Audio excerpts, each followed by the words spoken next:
Hi friends, Aaron ഡോഗ്സിൻ്റെ പുതിയൊരു വീഡിയോയിലേക്ക് എല്ലാവർക്കും ഹാർദമായ സ്വാഗതം.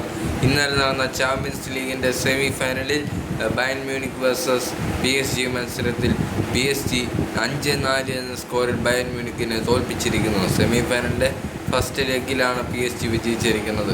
വളരെ മികച്ച പ്രകടനമാണ് PSG ഇന്നലെ പുറത്തെടുത്തത്. ചാമ്പ്യൻസ് ലീഗിൽ വളരെ വാശിയേറിയ പോരാട്ടം ഫുട്ബോൾ ലോകത്തുണ്ടായിട്ടില്ല. ഇത്രയും വലിയ വാശിയേറിയ പോരാട്ടം ഫുട്ബോൾ ലോകത്ത് കണ്ടിട്ടില്ല എന്നതാണ് യാഥാർത്ഥ്യം.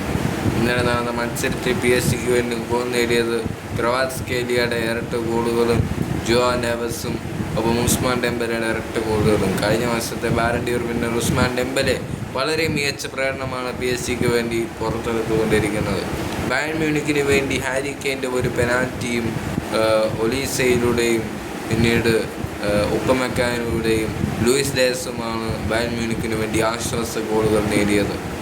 PSG വേണ്ടി ക്രവാറ്റ്സ്കേലിയ വളരെ മികച്ച പ്രകടനമാണ് അന്നും ഇന്നും പുറത്തെടുക്കുന്നത്. ഒപ്പം ജോആ നെവസിൻ്റെ പ്രകടനവും നമ്മൾ എടുത്തു പറയേണ്ട ഒന്ന് തന്നെയാണ്. അപ്പോൾ എൻ്റെ വീഡിയോ അവസാനിക്കുന്നു. എൻ്റെ വീഡിയോ ഇൻസ്റ്റാഗ്രാമിൽ കാണുന്നവർ ഒന്ന് ഫോളോ ചെയ്യുക. യൂട്യൂബിൽ കാണുന്നവർ ആരോൺ ഡോഗ്സ് എന്ന ചാനൽ മറക്കാതെ സബ്സ്ക്രൈബും ചെയ്യുക. അടുത്തൊരു വീഡിയോയുമായി ഞാൻ വീണ്ടും വരാം. It's me Aaron dogs, signing off with love, a lot of respect.